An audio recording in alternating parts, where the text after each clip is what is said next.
Na pós-graduação, e eu como professora de pós-graduação, tanto de especialização como de mestrado, eu não posso dizer, realmente são estudos que são relevantes. Só que tudo tem o seu momento certo, né? E o certo é o que varia de cada uma das pessoas. É igual ter filho. Para algumas pessoas, elas querem ter filho logo.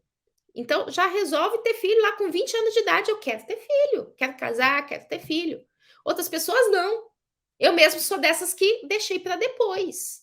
Né? Fui ter filho com 36 anos de idade.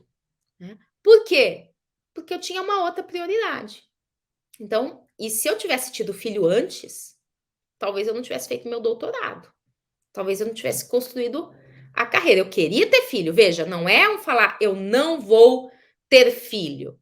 É qual é o momento que isso vai ser mais apropriado na minha vida. Então, eu me formei lá na Universidade Federal de Mato Grosso.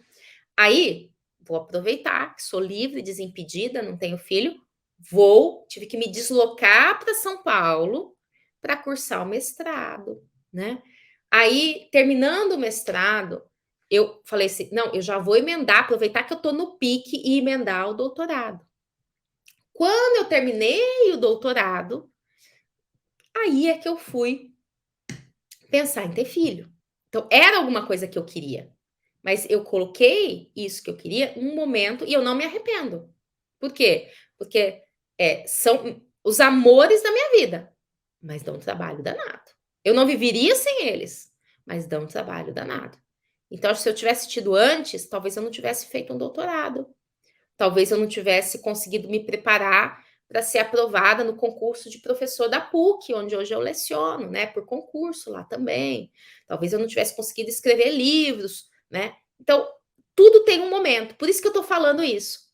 Porque a pós-graduação, ela é super bacana. Eu gosto e valorizo muito as pós-graduações. Mas é igual o filho. Escolher quando você vai fazer e o que você objetiva com aquilo. Por quê? Porque na pós-graduação você vai estudar temas. Por exemplo, pós-graduação do IBET. Você vai estudar do mesmo formato que você estuda numa faculdade, porém mais profundo, tá? Então, por exemplo, você vai ter duas aulas, né, 2 dias, um para discussão em sala, debate, e outro de palestra, sobre tributos, o conceito de direito tributário e o conceito de tributo.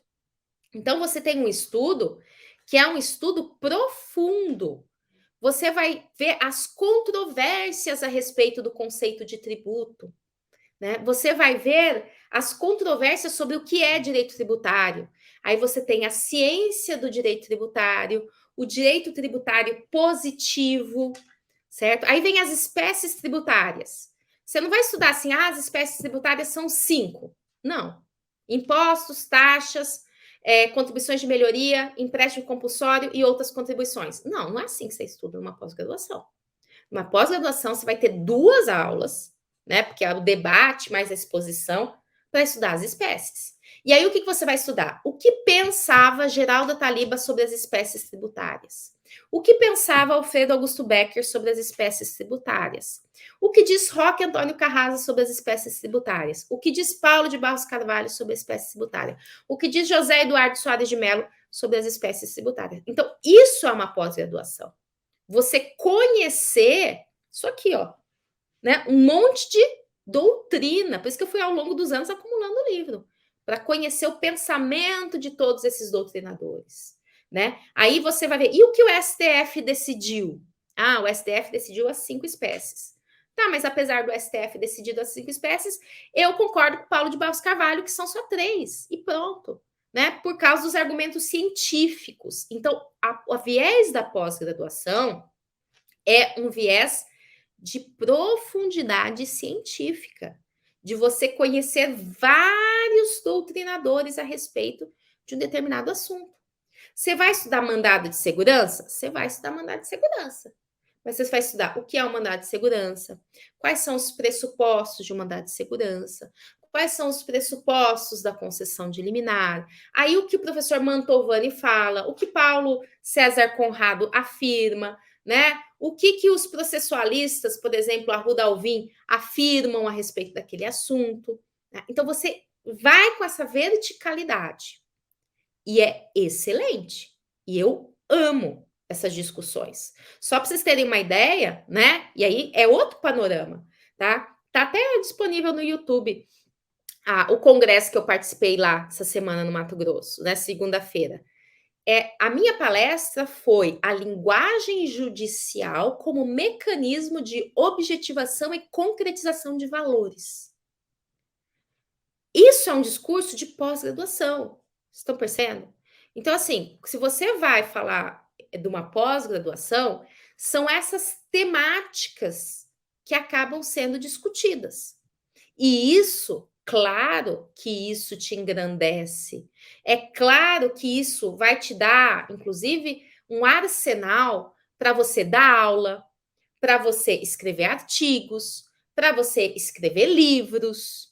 Pós-graduação direciona para esse caminho. Tanto é assim que você tem que fazer um TCC na pós-graduação, né? Que você tem que escrever artigos, ela estimula você fazer isso. Esse é o viés de uma pós-graduação, tá? Então, agora eu volto para aquela comparação que eu fiz do ter filhos, né? Eu queria ter filhos. Tem gente que nem quer. Então, tem gente que fala assim: não vou fazer pós-graduação. Não, não é algo que eu quero ficar lendo esse monte de livros, né? Passar meu final de semana fazendo trabalho. Ai, não, não quero isso. E tá tudo bem. Tem outras pessoas que falam assim: não, eu quero isso. Né? Do meu jeito que fala assim: eu não quero ter filho, eu quero ter liberdade para viajar, para fazer o que quiser. Tá tudo bem. Né? Eu tenho meus 2 filhos, então eu não tenho essa liberdade. Né? Eu poderia, com o meu trabalho, viajar quando eu quisesse, mas eu não faço isso. Por quê? Porque eles têm aula. Né? Então eu tenho que estar cuidando deles. Então, assim, é uma opção. Então, que tem quem quer fazer pós-graduação e tem quem não quer. E para quem quer fazer a pós-graduação, né, tem que decidir qual é o momento para fazer isso.